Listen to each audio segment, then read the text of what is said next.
Mari kita berdoa. Ya Tuhan, kami sangat berterima kasih karena penilaian-Mu terhadap hidup kami. Engkau menilai kami sangat berharga.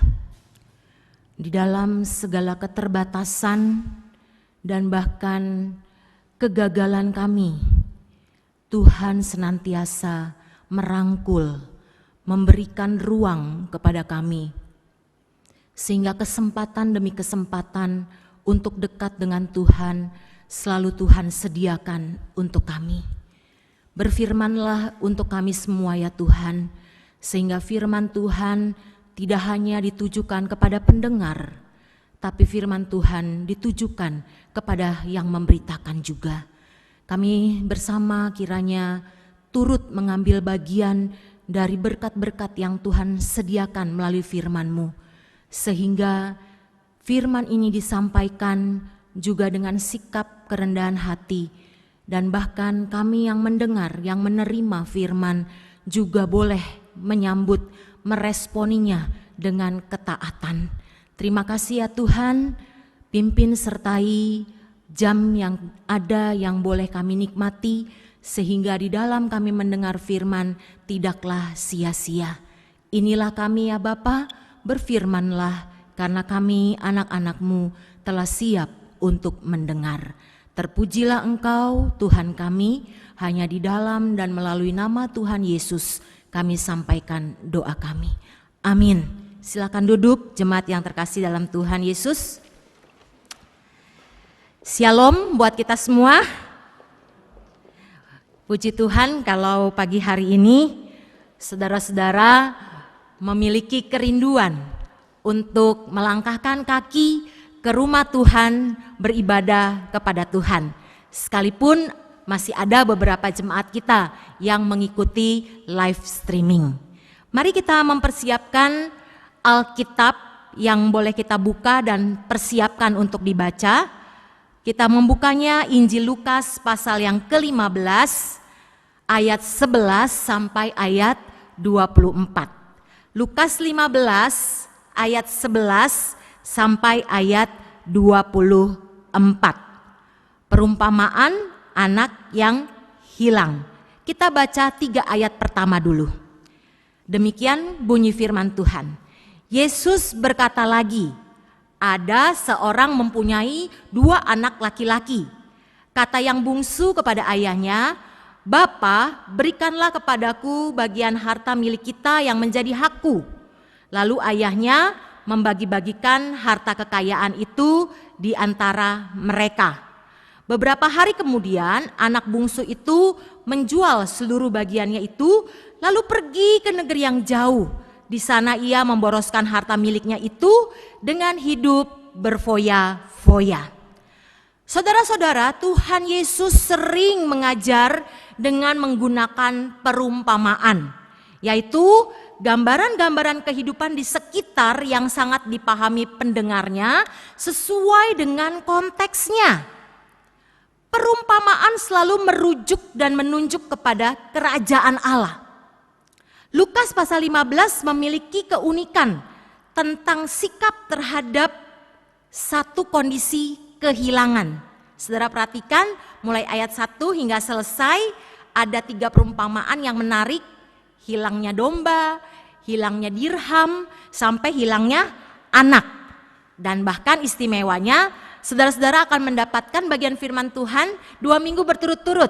Saya anak bungsu, Semu Elizabeth anak sulung. Nah ya, klop ya. Jadi seru nih. Jadi harus 2 minggu ini jangan sampai ketinggalan. Kalau enggak utuh gitu ya, enggak utuh. Sehingga di bagian Lukas pasal 15 ini, perumpamaan ini pasti punya tujuannya. Punya tujuannya ya saudara-saudara, enggak mungkin perumpamaan ini tidak punya tujuan. Tujuannya adalah untuk menjawab satu kondisi yang sangat ekstrim dari 2 kondisi yang rohani ya, para imam, ahli Taurat, orang Farisi, dan kelompok yang berikut adalah kelompok pendosa, yaitu para pemungut cukai, para wanita tunasusila yang ada di sekitar kehidupan orang-orang pada masa itu. Pada ayat 11 sampai dengan ayat 32 ini, Lembaga Alkitab Indonesia memberi judul perumpamaan tentang anak yang hilang dengan 3 tokoh, yaitu bapak dan 2 anak, si sulung dan si bungsu. Yang hilang tentu bukan si bapak, karena dia adalah tokoh utama ya saudara-saudara. Sehingga yang pasti juga bukan salah satu ya dari anaknya. Tetapi yang hilang adalah kedua anaknya. Makanya ini menarik. Ada tema khotbah hari ini, anak bungsu yang terhilang, minggu depan anak sulung yang terhilang. Kalau dilihat bahwa anak bungsu untuk diampuni. Kalau anak sulung terhilang, ya kita akan mendengar penjelasan minggu depan. Nggak seru kan kalau saya jadi spoiler ya. Ya gitu ya. Jadi hari ini fokus saya hanya anak bungsu. Perhatikan ayat 11. Yesus berkata seorang punya 2 anak laki-laki. Tidak dijelaskan di sini pasangan suami istri. Tetapi yang ditunjuk bahwa seorang itu adalah seorang bapak ya saudara-saudara. Dalam sebuah jurnal repositori dari Universitas Kristen Indonesia yang berjudul Tinjauan Sosiokultur tentang Posisi Anak dalam Keluarga Israel Kuno menjelaskan demikian saudara-saudara. Seorang anak laki-laki adalah milik pusaka. Bandingkan dengan Mazmur 127. Jadi kalau bapak ini punya 2 anak laki-laki, berarti bapak ini terpandang, dianggap sangat istimewa dari Tuhan dan memiliki peranan penting untuk anak laki-laki. Dilihat sebagai keluarga yang terpandang, yang layak dan dihargai, dipersiapkan untuk menjadi pemimpin. Kalau kita lihat konteks Israel, bahkan bisa menjadi pengganti seorang raja dari keturunannya bagi anak laki-laki tersebut. Karena anak laki-laki juga adalah penerima warisan keluarga, ya. Jadi bapak ini benar-benar dari sosiokultur, ya. Keluarga Israel kuno, dia benar-benar sangat-sangat istimewa, saudara-saudara. Kalau kita lihat di sini bahwa seorang anak laki-laki yang bisa menjadi pemimpin bahkan raja atau biasa dikenal sebagai aset dan simbol kejayaan atau kehidupan kembali karena anak laki-laki adalah penerima warisan keluarga dan anak sulung laki-laki memiliki hak kesulungan. Tradisi lainnya adalah anak laki-laki dewasa, dicatat di sini saudara-saudara ya. Anak laki-laki dewasa tidak diizinkan dari anak-anak sampai dia menjadi laki-laki dewasa, tidak diizinkan untuk meninggalkan keluarganya. Nah, ini sudah tradisi. Dari pengantar ini apa yang bisa kita terapkan? Yang perlu menjadi satu peringatan buat kita. Bahwa anak laki-laki dan perempuan tetap terhadap pilih kasih. Karena Indonesia juga secara sosiokultur juga hampir sama seperti Israel kuno ini ya. Sosiokultur Israel kuno menganggap bahwa anak laki-laki itu the best gitu ya. Nah saudara-saudara perhatikan. Yang menjadi bagian kita di pagi hari ini ayat 12 sampai ayat 13 kita berjumpa dengan kehidupan si anak bungsu. Anak bungsu ini menggambarkan orang berdosa. Di mana sih keberdosaannya? Coba kita lihat satu persatu. Yang pertama, dosa anak bungsu ini meminta bagian harta atau warisan selagi ayahnya masih hidup. Tapi saya yakin waktu dia meminta, dia juga mengumpulkan tenaga, pikirannya, mengumpulkan keberaniannya untuk minta kepada bapaknya. Karena pasti anak ini juga tahu yang namanya tradisinya, ya, yang namanya tentang warisan itu harus tunggu orang tua meninggal. Bukan berarti anak ini tidak tahu, pasti dia tahu karena dia hidup di tengah-tengah tradisi yang demikian. Pasti dia tahu. Dia meminta bagian harta warisan selagi ayahnya masih hidup. Ini satu dosa yang dicatat di dalam perumpamaan ini. Karena apa saudara? Hukum Yahudi mengharuskan orang tua mewariskan kekayaan kepada anak-anaknya. Anak sulung harus mendapat 2 bagian atau 2 kali lipat dari anak-anak yang lain, ya. Jadi dalam kasus ini bapak itu mempunyai 2 anak, maka anak sulung mendapat 2/3 bagian, sedangkan anak bungsu mendapat 1/3 bagian. Jadi ia memang seharusnya mempunyai bagian warisan, tapi hal yang kurang ajar dari anak bungsu itu adalah ia memintanya selagi ayahnya masih hidup. Seakan-akan dia berkata gini, "Pak, bagi aja lah, ngapain sih nunggu mati? Toh ujung-ujungnya saya dapat juga." Begitu ya, mungkin kasarnya, sederhananya seperti itu. Ini merupakan satu pelanggaran. Sebuah pelanggaran dan bagaimana seorang anak bungsu berani ya, anak sulung aja yang mendapat bagian lebih besar, dia tidak berani untuk mendahului satu kondisi di mana dia menerima warisan. Ya, tetapi ini anak bungsu boleh dikatakan dia mencoba memberanikan dirinya untuk meminta bagiannya. Dosa yang kedua, pelanggaran yang kedua dari si anak bungsu ini. Setelah ayahnya menuruti permintaannya, anak bungsu itu menjual segala miliknya atau warisannya itu, lalu pergi meninggalkan ayahnya ke negeri yang jauh.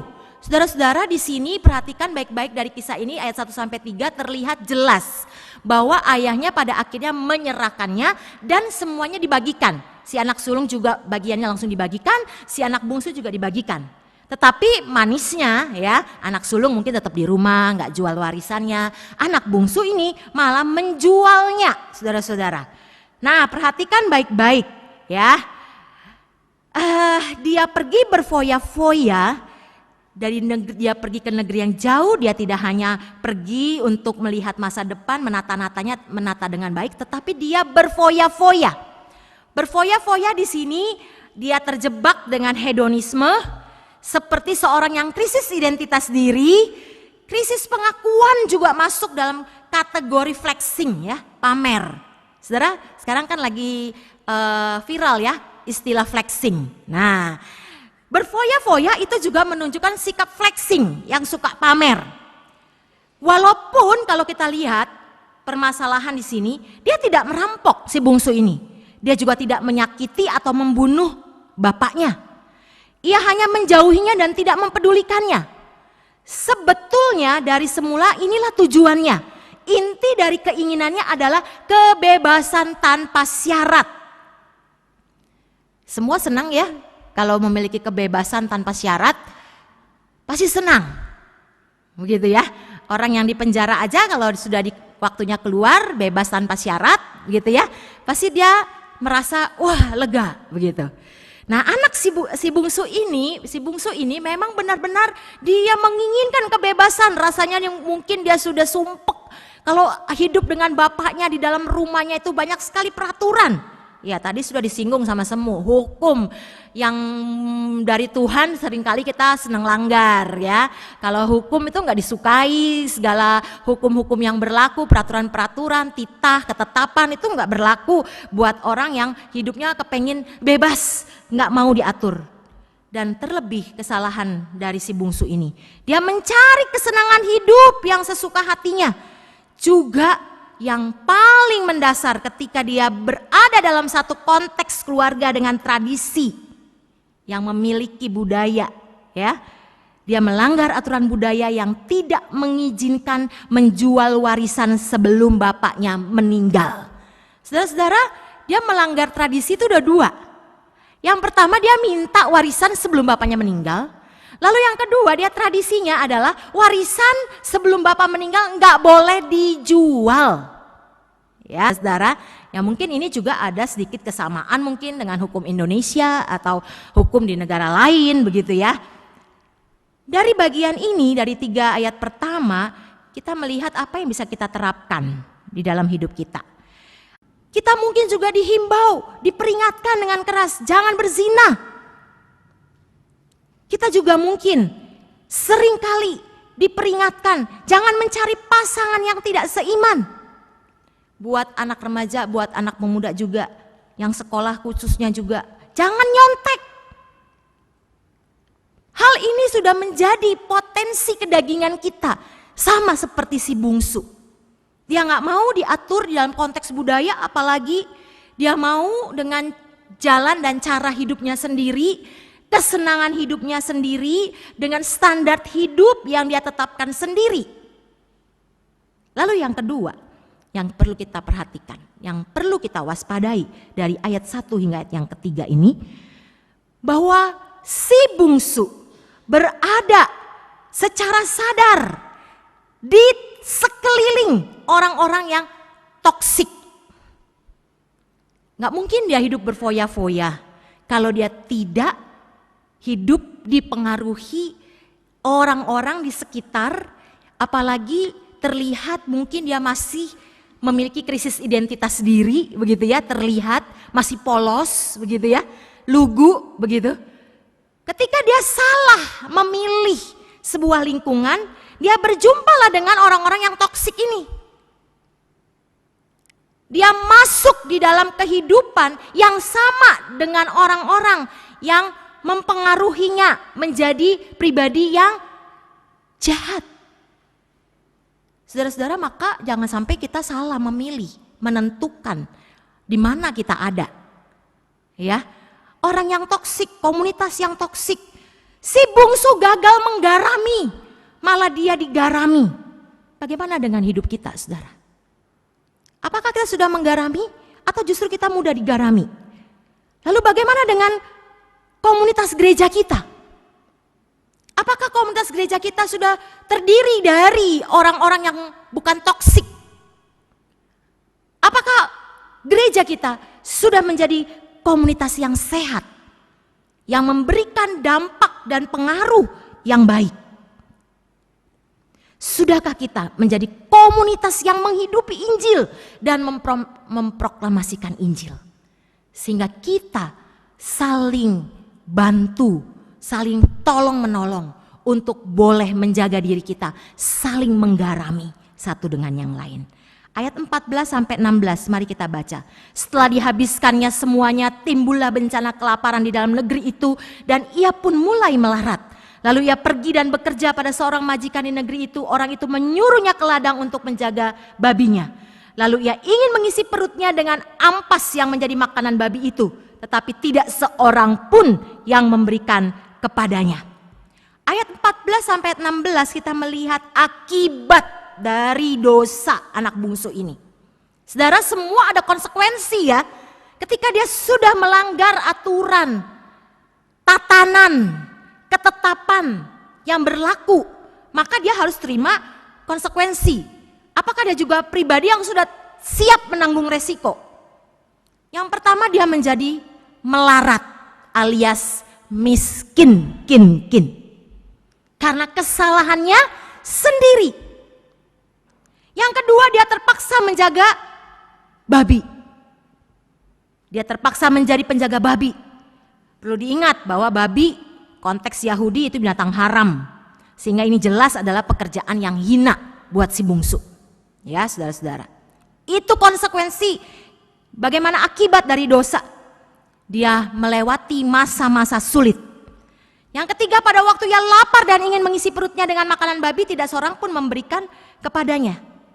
Istilahnya, saudara-saudara, si toxic people, si toxic community ini ya, ada uang abang disayang, nggak ada uang abang diapain, saudara? Ditendang ya, bola kali ya. Nah, saudara-saudara, itulah konteks dunia. Saudara, definisi dosa dari seorang Ibu Susana Wesley, yaitu dosa itu adalah apapun yang melemahkan daya nalarmu, yang merusakkan hati nuranimu, yang mengaburkan perasaanmu akan Allah, menyingkirkan kerinduan-kerinduan akan hal yang rohani, atau ketika daging menjadi lebih penting dari rohmu. Bahkan juga semua pikiran yang berkecamuk liar di kepalamu, yaitu rasa insecure, rendah diri, iri hati, pola membanding-bandingkan, semangat kompetisi yang salah, tidak pernah merasa puas, hasrat manipulatif, tindakan intimidatif, kemunafikan, dan lain-lain. Kata Susana Wesley, Tuhan mendengar semua percakapan di kepala kita, dan suara hati kita Tuhan dengar sekalipun hanya dilakukan di kamar tidur kita. Layaknya kompas rusak, demikianlah keberdosaan kita.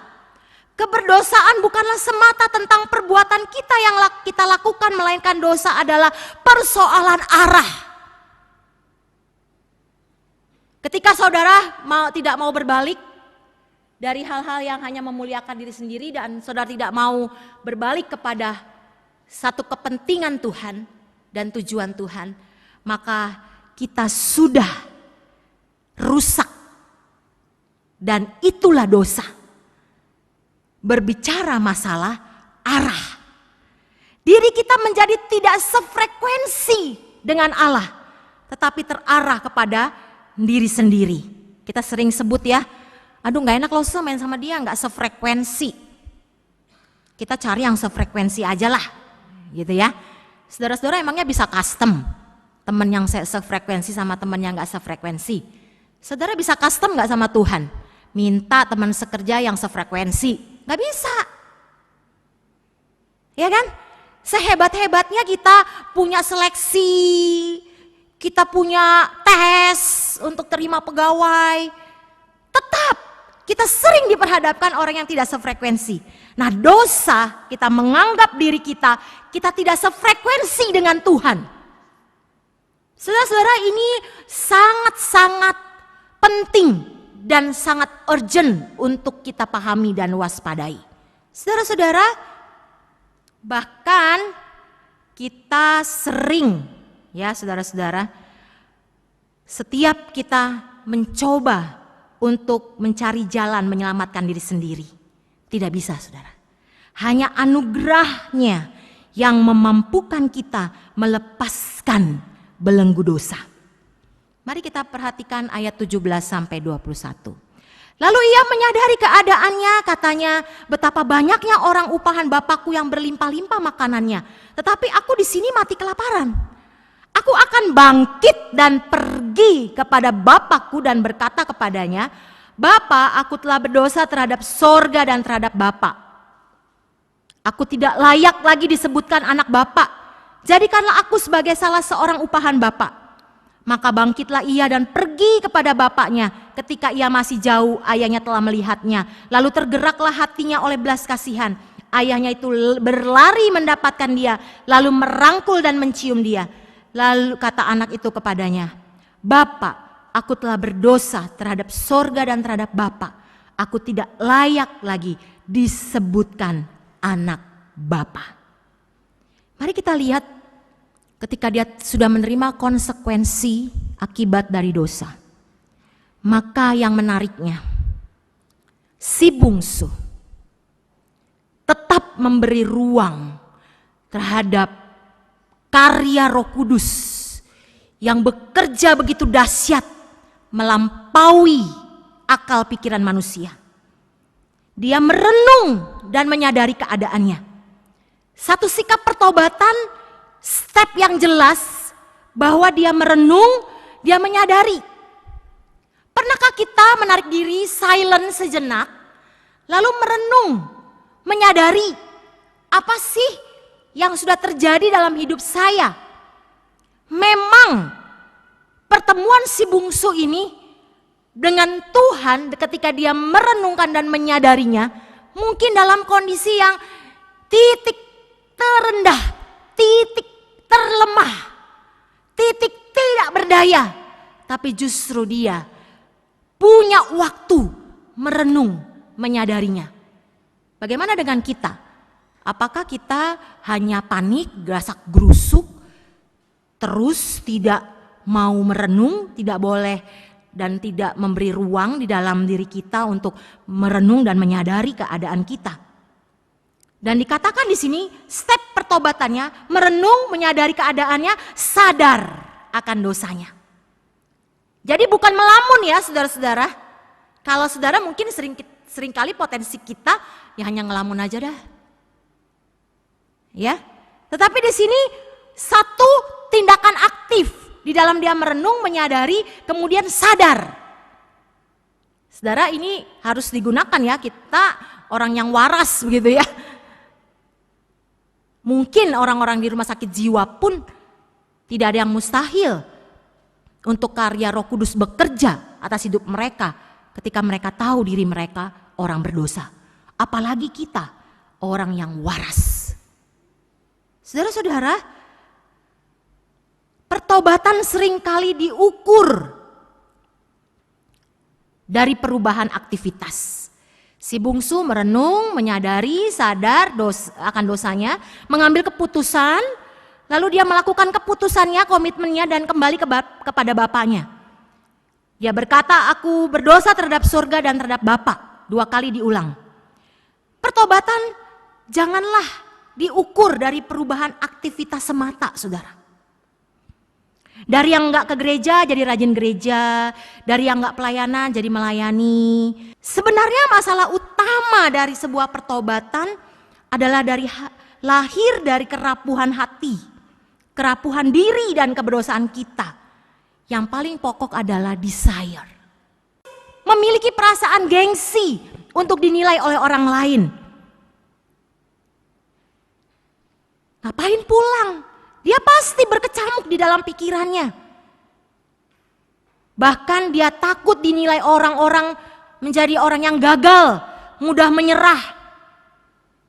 Dia pasti dalam pikirannya sebelum dia bertobat, dia belum menyadari keadaannya. Dia pasti takut disalah mengerti oleh teman-teman dan keluarga. Dianggap pelarian atas sebuah masalah. Intinya dia takut digosipin, saudara-saudara. Tapi ketika dia fokus, maka dia tundukkan segala ancaman di dalam dirinya. Dia harus berdamai dengan diri sendiri terlebih dahulu.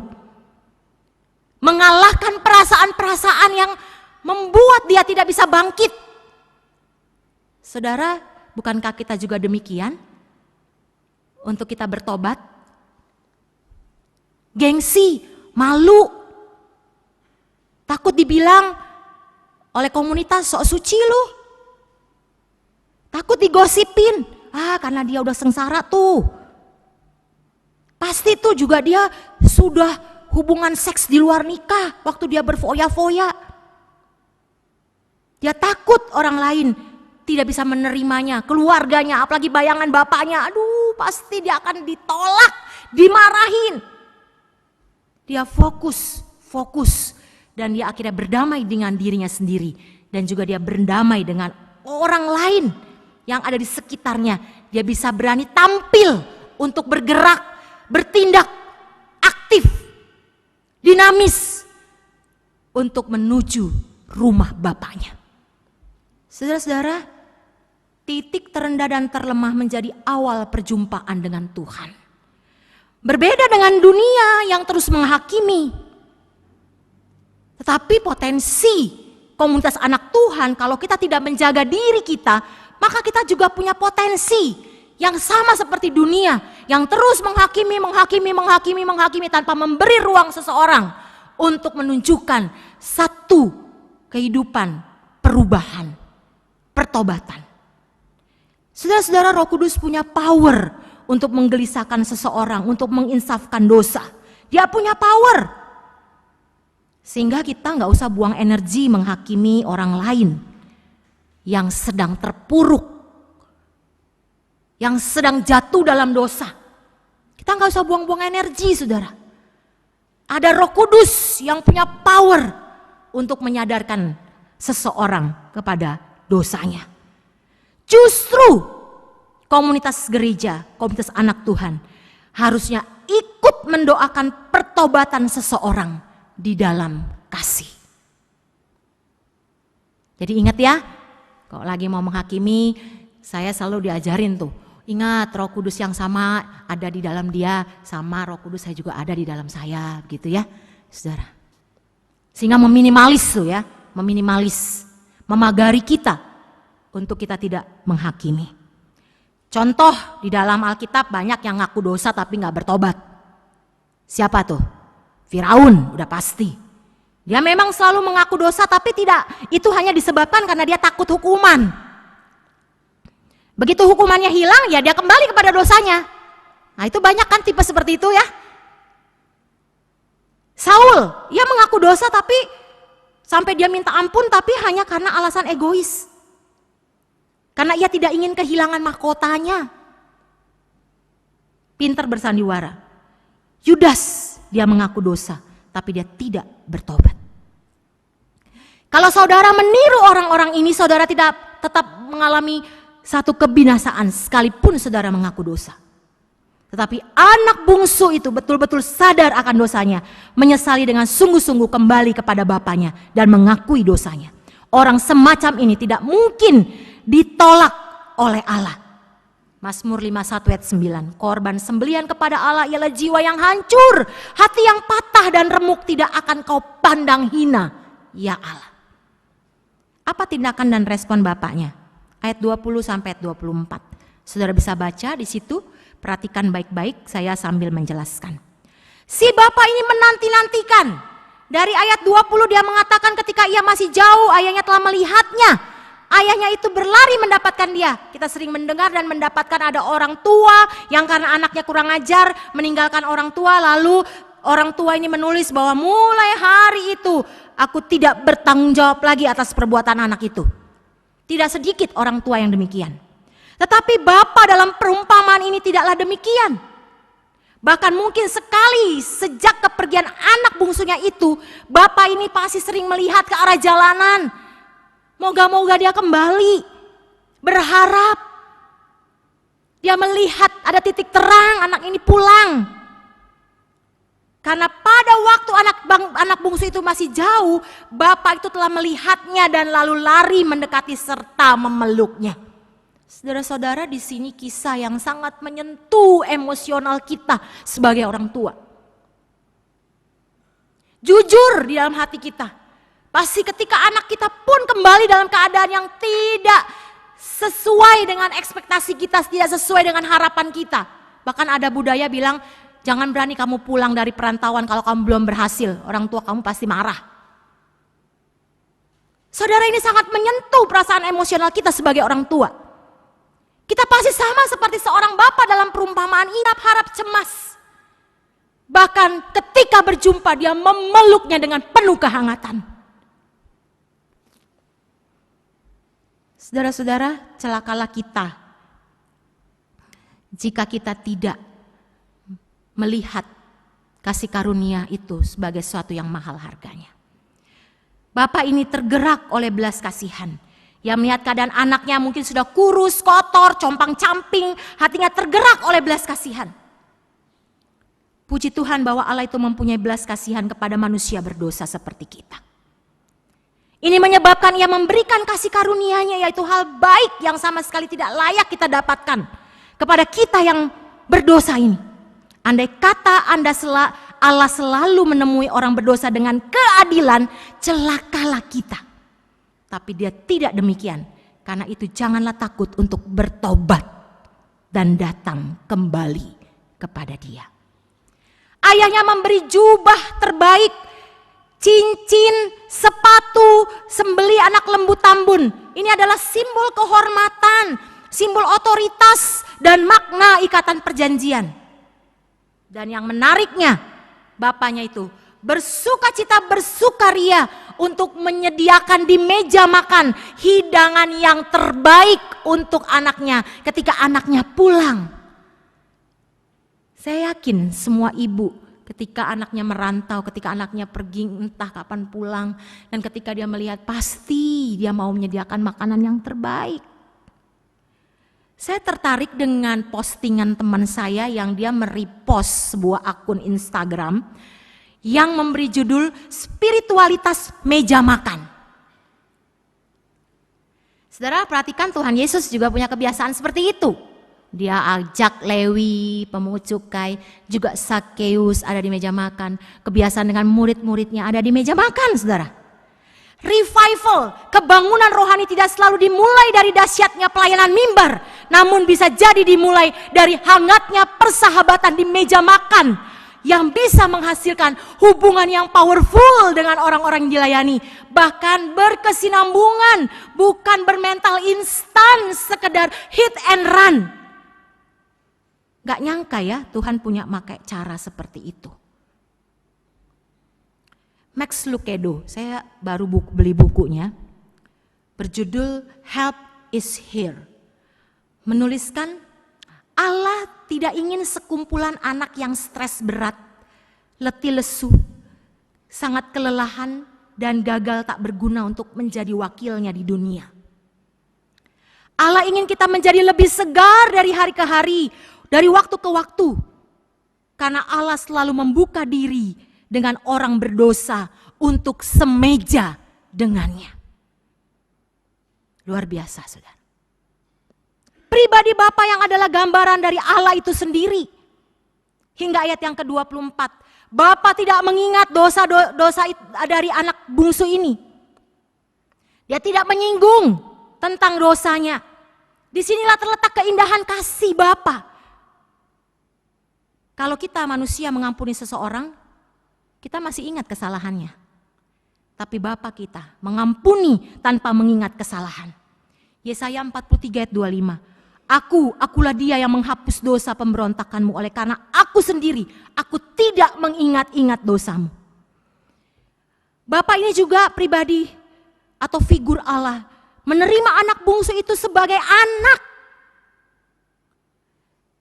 Dia enggak lagi menolak ataupun mengingat perilaku kurang ajarnya dan sebagainya, tetap dia status anak. Jadi benar ya, enggak ada yang dibilang mantan anak. Betul? Enggak ada yang dibilang mantan anak. Ya.